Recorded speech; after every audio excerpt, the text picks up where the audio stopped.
नमस्कार मेरे प्यारे भाई और बहनों। आज हम लोग प्रश्न नंबर 3 देखेंगे।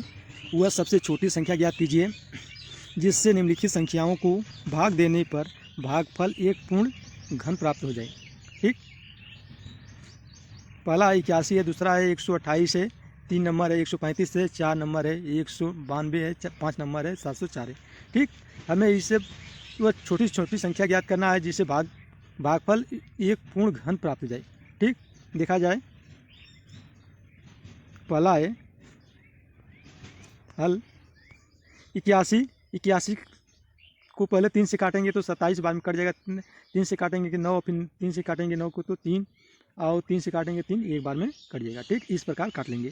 ठीक, और 81 का खंड करेंगे 3 गुणे 3 गुणे 3 गुणे 3, घन 3 का जोड़ा बना दिए और एक 3 अधिक है।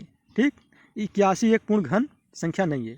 उपयुक्त गुणनखंड में 3 केवल एक बार आया है। ठीक, यदि हम दी हुई संख्या को 3 से भाग दे तो भागफल के अभाज्य गुणनखंड में 3 नहीं आएगा।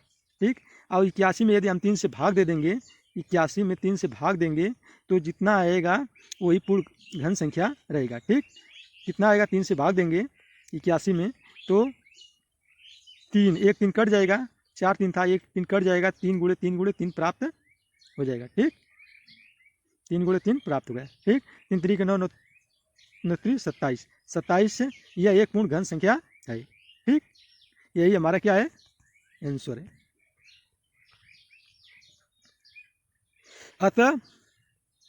अतः वह सबसे छोटी संख्या 3 है जिससे 81 को भाग देने पर भागफल एक पूर्ण घन प्राप्त हुआ है। क्या प्राप्त हुआ था, 27। ठीक, अगला सवाल है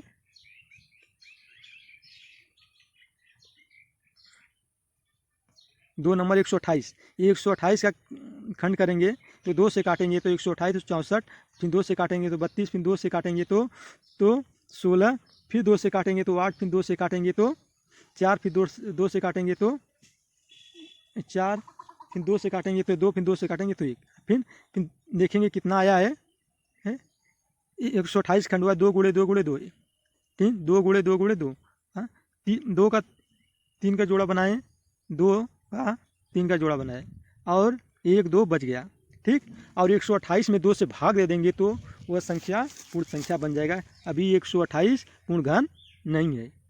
ठीक, 128 एक पूर्ण घन नहीं है। ठीक, यदि हम दी हुई इस संख्या को 2 से भाग दें तो अब भागफल के अभाज्य गुणनखंड में 2 नहीं रहेगा। ठीक, 2 नहीं रहेगा, 2 कट जाएगा। ठीक, 128 भागे 2 करेंगे तो 1 2 का यहाँ पर कट गया। ठीक, अब बचा 3 2 और यहाँ पर 3 2, और इसका गुणा करेंगे तो आएगा 64। ठीक, 64 यह एक पूर्ण घन संख्या है। ठीक, 64 पूर्ण घन संख्या है। अतः वह सबसे छोटी संख्या 2 है जिससे 128 को भाग देने पर भागफल एक पूर्ण घन प्राप्त होगा। ठीक, आगे देखा जाए है 135। कितना है, 135। 135 का खंड करेंगे 3 से काटेंगे तो 45, फिर 3 से काटेंगे तो 15, फिर 3 से काटेंगे तो 5, फिर 5 से काटेंगे तो 1। क्या हुआ, 135 का 3 गुणे 3 गुणे 3 गुणे 5। ठीक, 3 का 3 जोड़ा तो बन गया, लेकिन 5 का एक ही है। ठीक, इस संख्या में 135 में 3 से भाग देंगे तो वह पूर्ण घन बन जाएगा, और 135 एक पूर्ण घन नहीं है। यदि हम दी हुई संख्या को 5 से भाग देने तो भागफल के अभाज्य गुणनखंड में 5 नहीं आएगा। ठीक, तो इसलिए 135 भागे 5 बराबर 3 गुणे 3 गुणे 3, और 5 कट गया। ठीक, 5 था इसलिए भाग दिए, 5 कट गया।